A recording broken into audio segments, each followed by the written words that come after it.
Njagala okwebaza ne sokwebaza mikwano gyaffe abawagizi baffe abatandika ekirowoozo kino ekyokunyaniriza. Kino tekyali kirowoozo kyange, tekyali kirowoozo ky'abakulembeze bannange, wabula kirowoozo kyatandikiramu mu abawagizi, kyatandikira ku social media. Ne mutandika okuwaga nti mugenda kunyaniriza ne mumbuuza n'olunaku. Era bwe twayogeramu ne bakulembeze bannange ne tukkiriza abantu baffe bwe tuli ba people power, amaanyi g'abantu ge tugenderako, ne tukkiriza ne tulangirira olunaku lwe nina okomawo. Ntuuse olwaleero entebe ku kisaawe ku ssaawa 4 ez'okumakya nga nzigidde ku nnyonyi ya Rwanda Air. Naye olubadde okutonya ku kisaawe bansise ku nnyonyi abasajja abambalidde mundu nga tebali mu uniform ya poliisi wabula nga bambadde butaaga nga balinga abakola ku kisaawe. Ekyo nno kitujukize nti twalabye era ku social media nga batulaga nti babadde bawambi abakozi b'oku kisaawe ne babajjako amasimu, abasirikale bo ne beefuula abakozi b'oku kisaawe. Export TV to the world.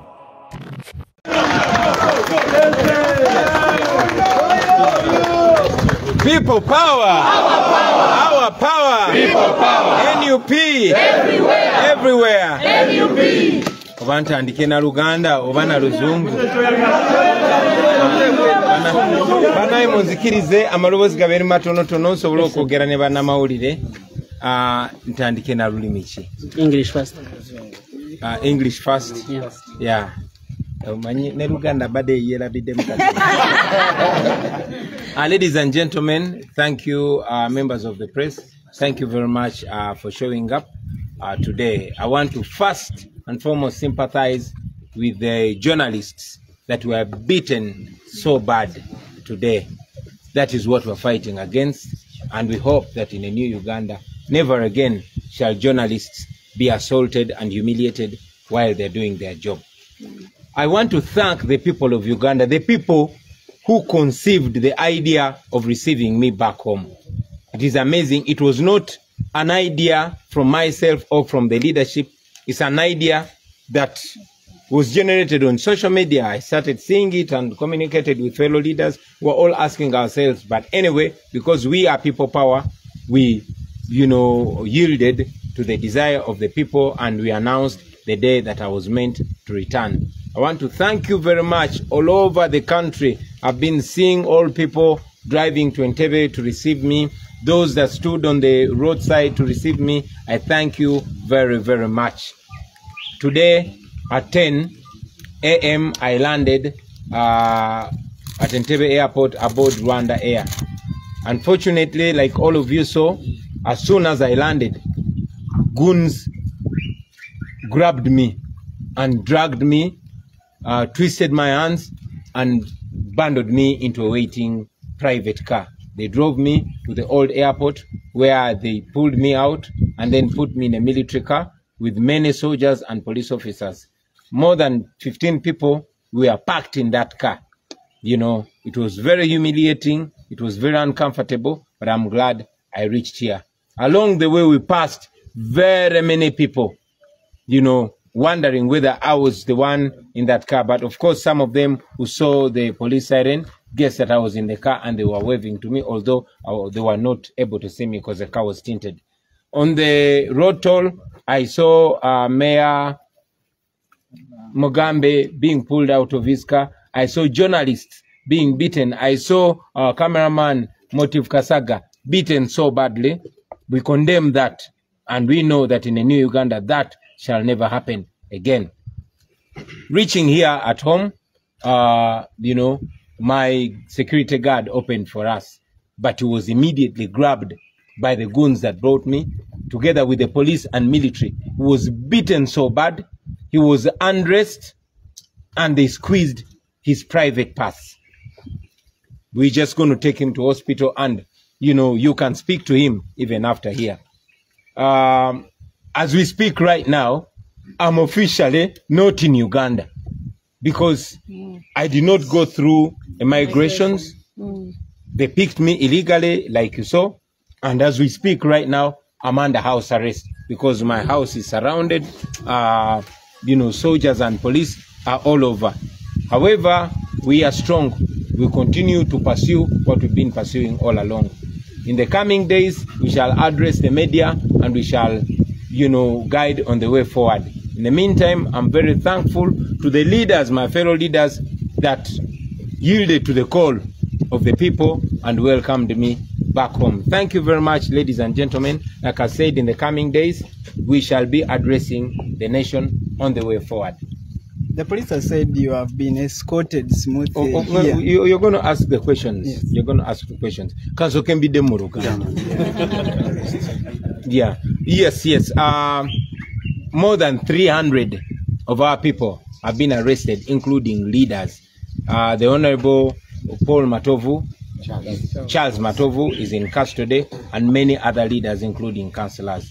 We condemn that, and we are going to make sure that we push hard to have those innocent people released. So, mu Luganda, basebo ne banyabo.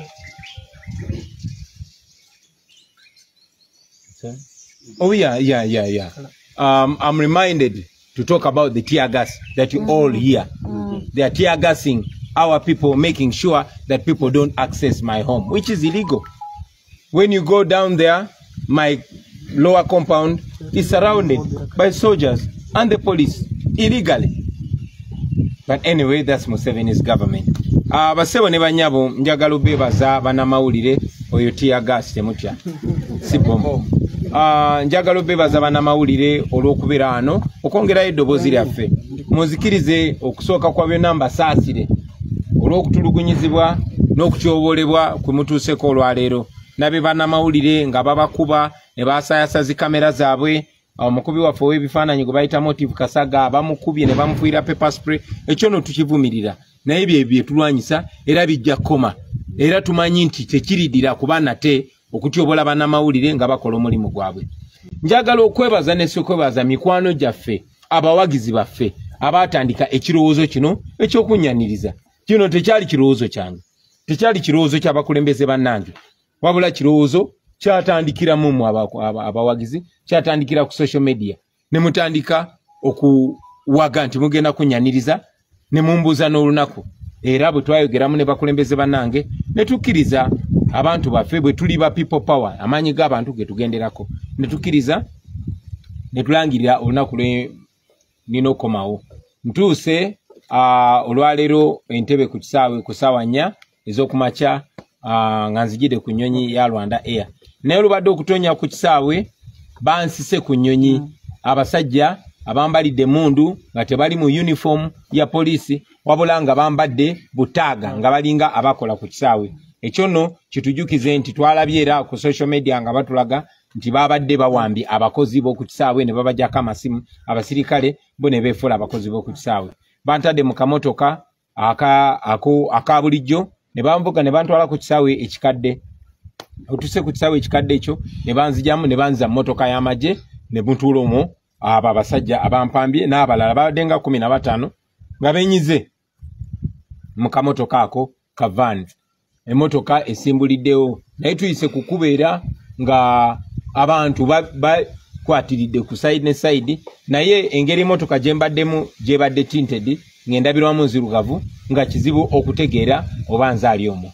Naye era ndowooza abantu bwe balabye kadenge ya poliisi ng'egenda okuba obugombe bategedde butegeezi engeri gye badde bawulidde nti bankute ku kisaawe bategedde butegeezi nti ndi omwo bazze bampubira ekyennaku nga tebasobola kundaba naye nga nange mutima gwange mbadde mbawubira. Bannange mbeebaza nnyo mwenna abaavudde yonna gye mwavudde, abaavudde mu west, abaavudde mu east, abaavudde mu north, nammwe abaavudde mu central mbeebaza nnyo. Mwebale nnyo okutulaga mukwano, mwebale tulaga bawagizi. Njagala okwebaza abakulembeze bannange abazze mu bungi ne bannona, mwebale kundaga mukwano, mwebale kundaga Abasseruganda. Olutuuse no wano asikali wange olubadde okugulawo ne bamugwira abapoliisi n'amagye n'agavubuka agabadde ne mundu naye nga gali mu ngoye eza bulijjo ne bamukubakuba era mugenda kufuna omukisa mwogereko naye bamujeemu engoye endala ne baziyuza ne bamunyiga ebitundu bye ebyekyama, ekintu ekimenya amateeka era ekimutaasiza kwe kuteekako kamera ne tutandika omubanja nga tuli ku kamera kyebavuddeko ne bamuta. Saawa zino etwogerera ndi musibe, ndi under house arrest, bansibidde waka era beetolodde amaka gange. Tear gas gwe muwulira bakuba abantu bagezaako okujja okunkulisaayo. Emmanga eyo amagye ne poliisi gabembedde gabuuse ekikomera kyange, awalala awatali ekikomera kya bulooka wali akatimba ne basalawo ne makansi mu bumenyi bw'amateeka ne bayingira era bali mu maka gange mu bumenyi bw'amateeka.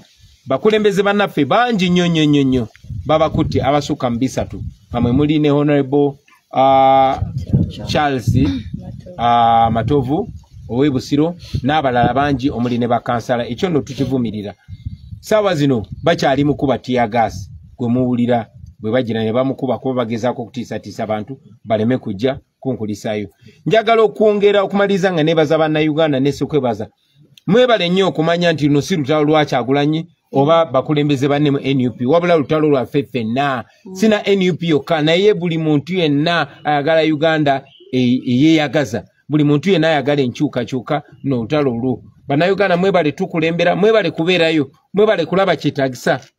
Ne mutujukiza ffe abakulembeze temujjanga okwo obuvunaanyizibwa bwe mulaze ku mulundi guno nsaba mubulagende ku bintu ebirala. Naffe abakulembeze olumu bwe tubanga ababongose mutuzuukuse kubanga tukolera mmwe era bitukola bikiikirira mmwe. Mwebale nnyo, mwebale ddala basebo ne banyabo ku lwa Katonda n'ensi yange.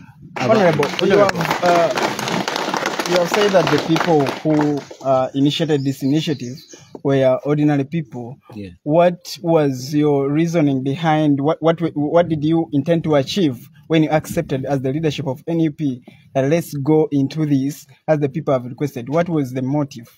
We didn't go into anything.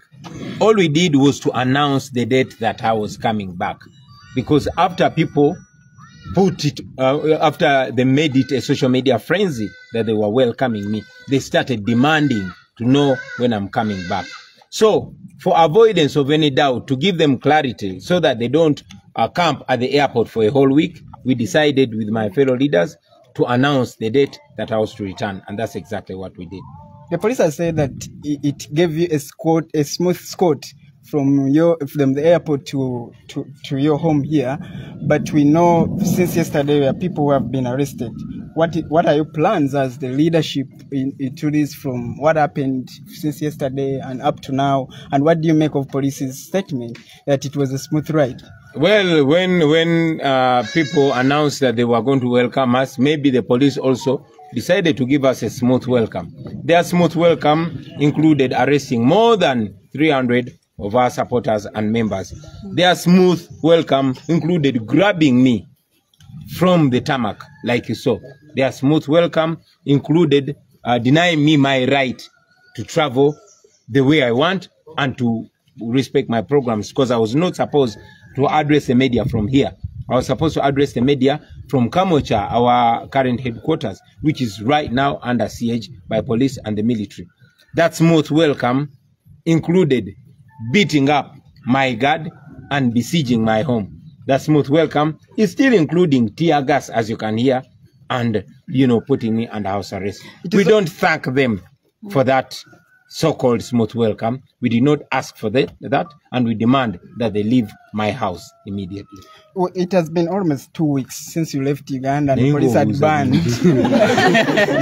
Police had banned the rallies that were moving around the country, and it has been almost 2 weeks since it was stopped. And when you went there, what happens when you go outside Uganda on behalf of NUP and on behalf of the cause that you are dealing with in Uganda? First of all, they are scared. They are scared, they're panicking, because they know they are criminals and they know their days are numbered. What do I go to do when I leave the country, when I go outside Uganda? I go to destroy Museveni and his regime. Our daily duty is to make sure we make the fall of Museveni as quick as possible. So we go there to call upon all those people in the West that are supporting Museveni to tell them to stop sponsoring operation here in Uganda. Thank you. Honorable, engeri gye bayisizaamu abantu n'engeri gye bayisizaamu abakulembeze sako n'omukuumadde ne asikali okutwaliza wamu. Olowooza singa kino kigenda mu maaso sikagendererako okulabika nti batiisatiisa abantu n'okubakyayo okuwagira ekibiina n'okwongera okweraliikirira nti singa mpagira Kyagulanyi bino biyinza okuntuukako. Bamaze emyaka egisukka mu 5 nga bagezaako tutiisatiisa naye tufaanana nga abatidde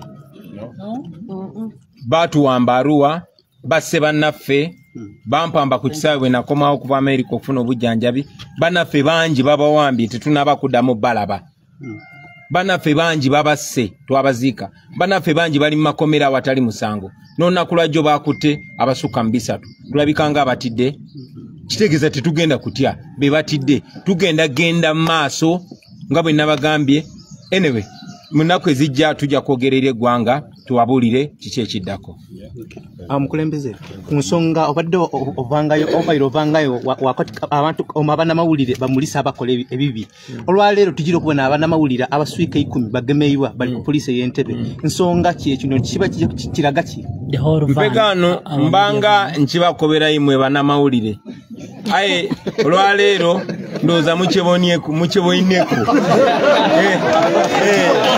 kinekyo baba ndowooza nti tetukobako buliido bana basaada bakyamu twenda tukolagane tugemagane twena tubabinge kuba yirwakyo njogeza kyetubagamba bulijjo nti bano bamenyi b'amateeka tewali ali safe mu Uganda si mukulembeze si mulimi si munnamawulire tewali ali safe nga tukulemberwa abamenyi b'amateeka bano. Yes. Police government ekuwadde entambula okuva ku airport ne kutuusa wano waka era oli mirembe ekyo kyogirako ki? Well, police okuva jjo yakuta abantu bafa basukka 3. Police empampambye police n'amagye nga bakozesa abavubuka abatambadde byambalo sosobola gamba nti ba police oba bamagye you know ne bamulabye enkwata gye bankute mulabye bakubye bannamawulire bwe batuuse wano ne bakuba omukumi wange ne bamwambulamu engoye ne bamunyiga obusajja n'ebirala efaanana bwe bityo kati baba kibayita okwaniriza okulungi nsaba bategeeza nti saabasabye kunnyaniriza era sikwagala era ne wano baveewo kubanga bajjudde eri wansi pozi n'ekirala wambuziza. Let me first answer it in English. You asked me among the things what do we do when we go outside Uganda. Among other things, this time around, we've been pushing a film, a documentary film that shows the atrocities that Museveni and his regime have committed on the people of Uganda. It is premiering today on Hulu and Disney. It's called Bobi Wine, the People's President. Look out for it. Kanchogere chomu Luganda nga nenkuba tenatonya. Anje mikisa banna twebaze Katonda.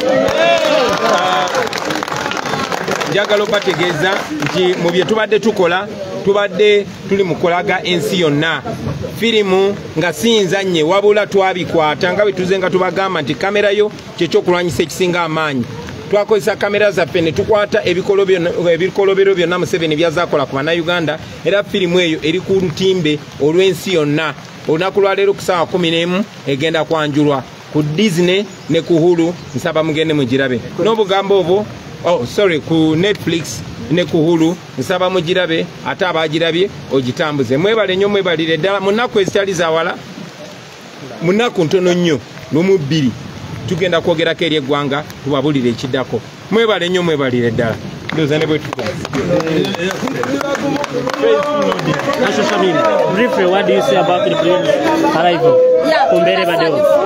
Tulibasanyufu okusookera ddala pulezidenti waffe waali emagenda ali safe naye tuli banyiikaavu nnyo olw'okuba nti abakuumaddembe bagenda maaso n'okulinnyira eddembe lya bannayuganda bannaffe bangi basibiddwa bawambiddwa abamawulire bakubiddwa naye tugenda kukola kyonna ekisoboka okulaba nga tubanunuula kubanga ffe tutambulira wamu kubanga mu abantu mwe bakama baffe so pulezidenti waffe amaze okwadressinga naye nange ng'omubaka omukyalo wa Kampala ndi musanyufu nnyo kuba nti bannakampala mujjumbidde omulanga ogw'okupolisayo pulezidenti bwenga munnamateeka bannamawulire abasinga batera kuba ne Mr. President bonna bawambiddwa drone namba nsonga ki gy'ogenda otandikirako essaawa nga bali Entebbe? Ensonga gye tutandikirako era eyo yennyini yakugenda kununula bannaffe kulaba misango ki gye bakwasizza kubanga tukimanyi nti bakwatiddwa olwokuba badde bakola omulimu gwabwe so tulina okubabeererawo okulaba nga tulwanira amazima n'obwenkanya ne babeera nga bateebwa.